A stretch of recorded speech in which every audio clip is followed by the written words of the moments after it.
Queridos amigos, queridas amigas, nós que estamos aqui vivendo a vida, sendo orientados pelos princípios da doutrina espírita, volta e meia nos deparamos com uma dúvida que é comum aos espíritas e também comum a pessoas que estão começando a conhecer a doutrina.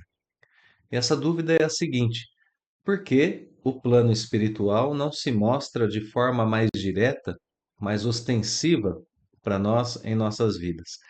Porque nós aprendemos com a doutrina que Deus existe, aprendemos o que ele é, aprendemos o seu poder, o seu amor, a sua justiça, a sua bondade. Aprendemos que estamos em relação constante com o plano espiritual, que temos anjos da guarda, mentores, que nos ajudam em nossas existências. Então é muito comum a gente perguntar por que que isso não está presente de forma mais perceptível, principalmente aos nossos sentidos corpóreos. E alguns até vão mais longe, porque quando começamos a estudar o Espiritismo, a gente lembra que lá no comecinho, meados do século XIX, quando do nascimento da doutrina, não é? Kardec, e não só Kardec, o mundo todo convivia com fenômenos espirituais muito mais pungentes do que aqueles que a gente observa hoje em dia. Eram manifestações que estavam realmente pululando, né, que estavam ali surgindo no mundo todo, causando, a princípio, né, causando um pouco de desconforto, mas depois o grau de convivência com aquilo se tornou tão grande que na sociedade de Paris as pessoas começavam a usar aqueles fenômenos como forma de divertimento. Se reuniam em torno de mesas que levitavam e faziam isso para se divertir. Enquanto outros começaram a usar esse fenômeno de forma a suprir seus próprios interesses, não é?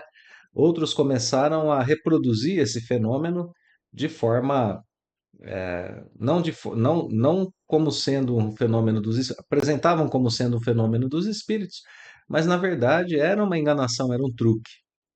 Então começou a haver, inclusive, esse misto, né, do fenômeno real e daquele que era produzido. Olha que interessante isso para a gente analisar já na época de Kardec, né?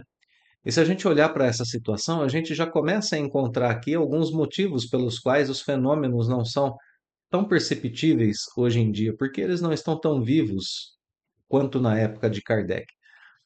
E a gente pode pensar de algumas formas a respeito disso, né? Alguns argumentos, algumas soluções para esse problema. O primeiro deles é o seguinte: por que não tem mais o fenômeno dessa forma? Bom, em primeiro lugar, o fenômeno surge na época de Kardec de forma globalizada, né? Vamos usar o termo de hoje para nos referirmos ao que aconteceu naquela época, no mundo todo, justamente para chamar a atenção da humanidade para a sua responsabilidade de cultivo, de descoberta, de estudo sobre o âmbito espiritual da vida, da existência. Então o fenômeno surge principalmente com esse objetivo, para nos fazer voltarmos os nossos olhos ao ambiente espiritual que todos nós possuímos e no qual todos nós vivemos, inclusive, nosso ambiente mental, emocional.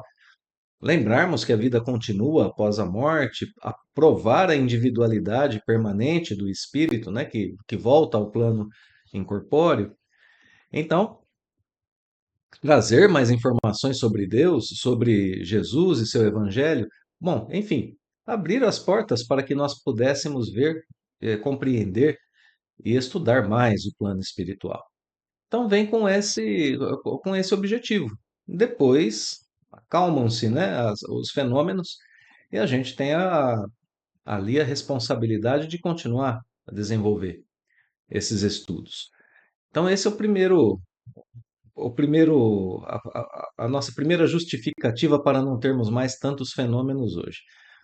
A segunda justificativa está muito próxima dessa, porque, olha só, se o objetivo era despertar a nossa espiritualidade, de que adiantaria para nós termos esse fenômeno banalizado na nossa sociedade, como aconteceu na época de Kardec, sendo inclusive motivo de enganação, de embuste por parte de pessoas que tentariam se promover, né, tentariam se beneficiar desses fenômenos enganando outras pessoas.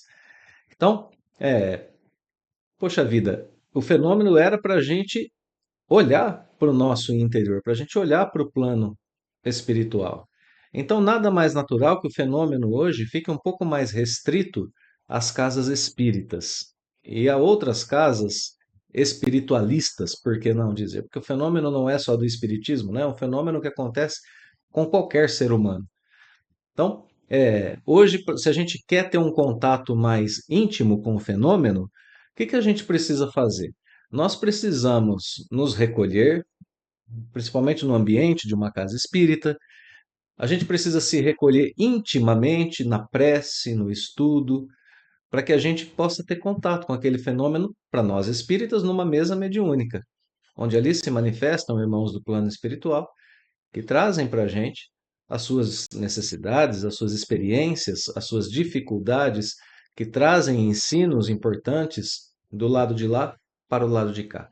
Então, assim, a gente vai cumprindo com esse objetivo do Espiritismo, que era fazer com que nós nos desenvolvêssemos, com que nós vencêssemos as barreiras impostas pela matéria.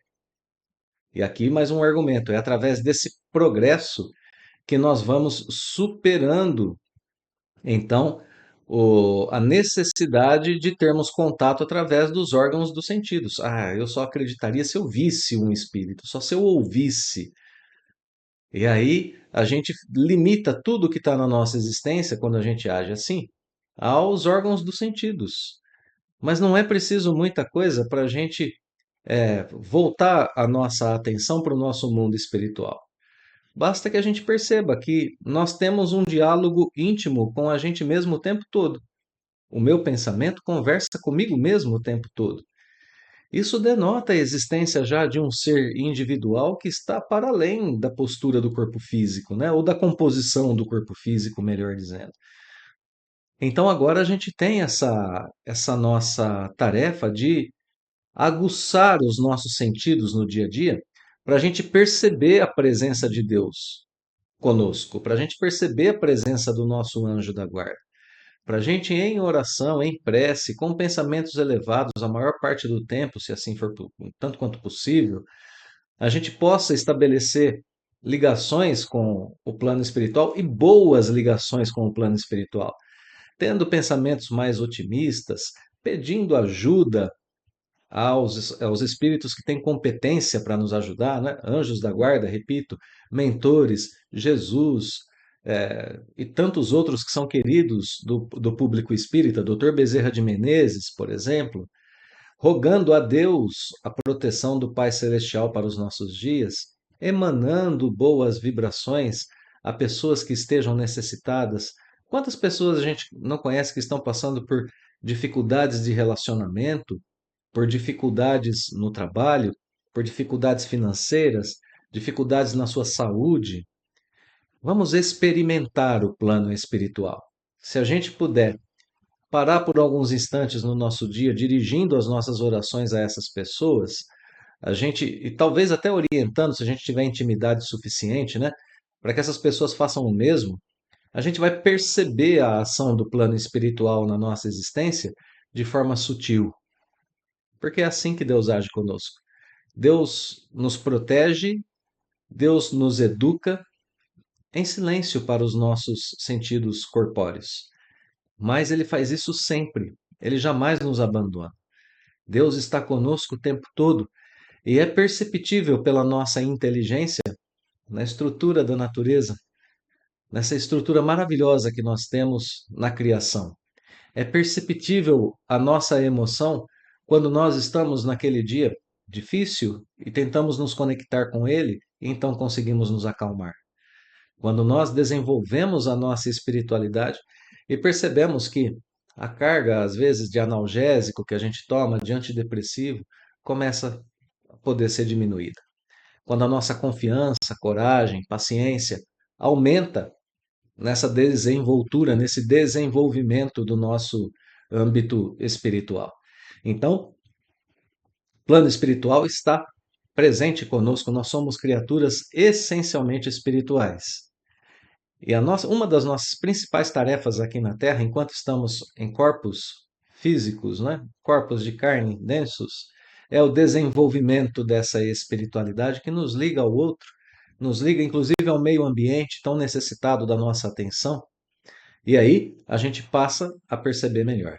É uma questão de nos dirigirmos a essa percepção, conscientes de que ela não é uma percepção sensorial, não é dos nossos olhos, dos nossos ouvidos, mas ela é uma percepção muito mais ligada nesse momento para nós, ao nosso pensamento e ao nosso emocional. Então, um ótimo exercício de espiritualidade a todos, porque o plano espiritual jamais nos abandonou. Deus, então, muito menos. Não é? Deus, muito menos. Que nós possamos, então, perceber, nos conectar com o plano espiritual e viver uma vida um tanto quanto mais suave nos ensinamentos do Cristo e de Kardec. Um abraço a todos, até logo mais.